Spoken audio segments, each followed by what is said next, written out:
People, I'm aware. Some people are spying, and whoever denies it is ignorant of God. As God said, the devil and his tribe see you from where you do not see them. And some are following the devil's steps. Some use magic to delude people. As God said, they learn magic from the devil, what harms them and does not benefit them. That magic came from the angels Harut and Marut.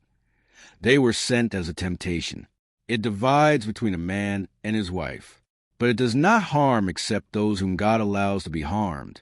And people, just like the jinn, are so deep in evil deeds that they whisper into others' chests. And God said, ask him for protection from them. And God said, do not doubt, do not spy, and do not backbite for a reason. But people spied, doubted, and backbit me and others. And governments make excuses and say they spy for security. And God said it is like eating the flesh of your dead brother. And God said to the devil, harass them with your voice, the ignorant. So yes, the devil uses his voice, and he scares them because they rely on him. As God said, everything I am telling you is not imagination. It is real and true.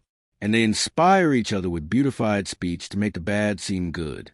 But God said, ignore the abuse and believe in God. This is the peak we must hold on to. They are laughing and plotting a plot. But God is plotting a plot too. And they are hurt as we have been hurt. But we hope from God what they do not. So whoever denies this is ignorant of God, as it is written in the Quran. I did not make anything up from my mind, and I am not imagining. It is clear to me like the sun, but it is a cure, as I mentioned. God commands us to ignore it and have faith in him.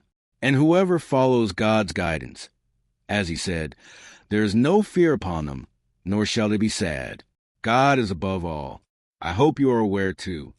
Hey everyone, and welcome to today's Explainer. We're going to be diving into a truly fascinating, deeply personal, and honestly highly theological manuscript called People I'm Aware.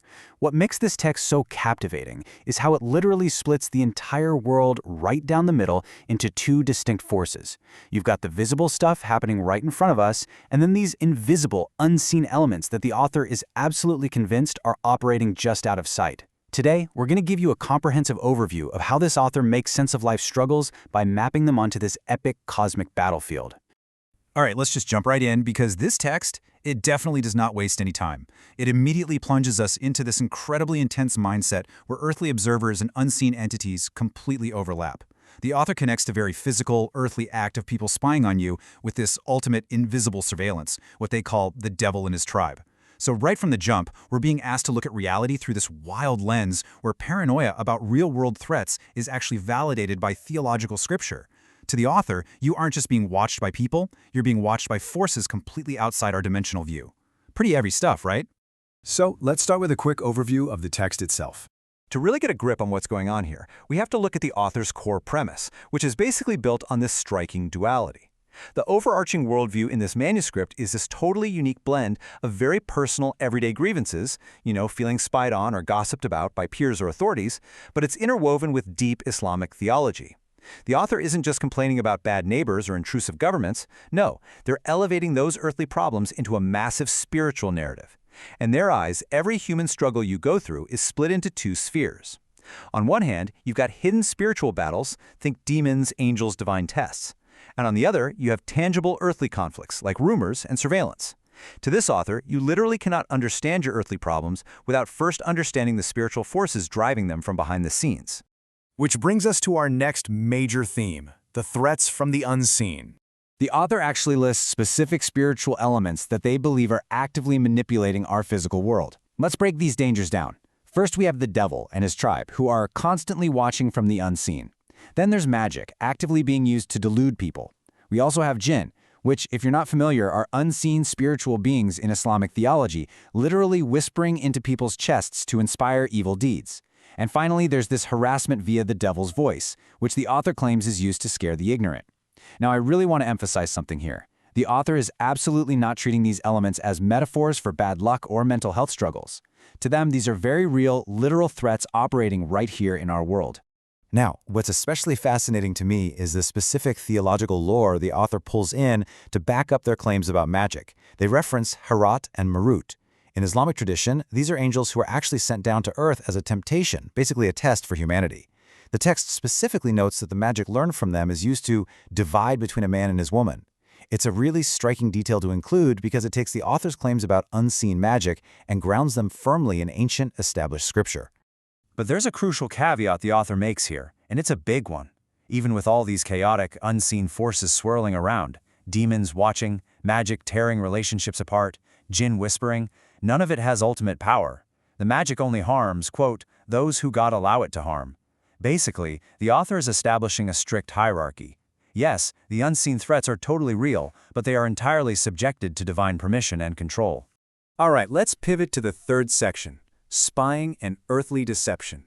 So, you might be wondering, how do all these spiritual concepts actually manifest in the physical world? Well, the author draws this visually brilliant parallel that shows exactly how their mind is working. On one side, we have the invisible threats, the whispering jinn and the devil's voice. And over on the other side, we have the tangible deception of humans, just everyday people spying and doubting, and governments making excuses. The author is drawing a direct line between the invisible whispers of spiritual entities and the very real earthly actions of the people around them. Basically, the unseen inspires the seen. Let's organize the author's thoughts on these earthly deceptions really quickly. First off, there is this deep sense of personal targeting. The author specifically mentions that people have spied and doubted and backbited me and others. Second, they scale this whole thing up to a systemic level, pointing a finger directly at governments that use security as a convenient excuse to spy on citizens. And third, they warn against beautified talk. You know, when people inspire each other with eloquent words just to make bad things seem totally fine? And just to give you an idea of the absolute severity with which the author views this surveillance, the text equates it, via scripture, to eating the flesh of your dead brother. Yeah, it's an incredibly powerful, honestly grotesque image, but it shows exactly how morally repulsive the author finds this violation of privacy and trust. Now, you might be sitting there thinking, okay, this is a lot of really intense, chaotic stuff to process. Well, the author actually anticipates that exact reaction. They demonstrate a huge amount of self-awareness here. They explicitly insist that they didn't just make all this up. They write that they are absolutely not imagining things. Rather, this reality is clear to me like the sun and backed up entirely by what's written in the Quran. So they are absolutely resolute in the clarity of their own mind, no doubts whatsoever. Which finally brings us to our last section, the divine resolution. So we've covered the unseen spiritual attacks and the earthly deceptions. It sounds absolutely exhausting, right? And this brings up a really critical question. When you truly believe you're surrounded by unseen demons whispering in people's chests and spying governments eating the flesh of their brothers, what's the ultimate cure? How on earth do you fight back against a dual-threat reality like that?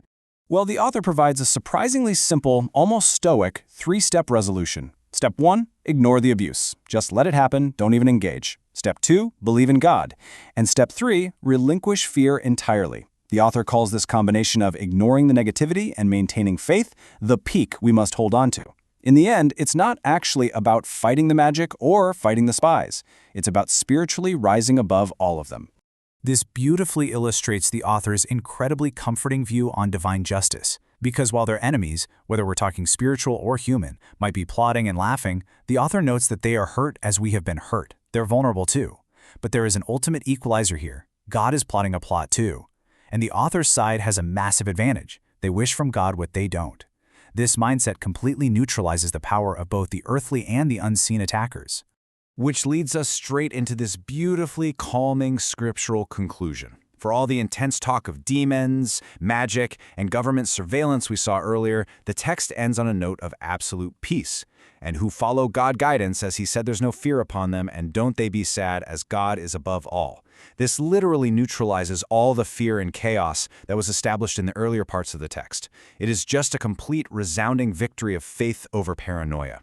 And finally, the manuscript leaves us with this one lingering thought. I hope you are aware too.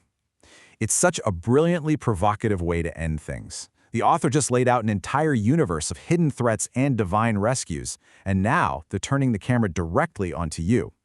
After seeing the world broken down into the seen and the unseen, it leaves us with one final haunting question to take away from this.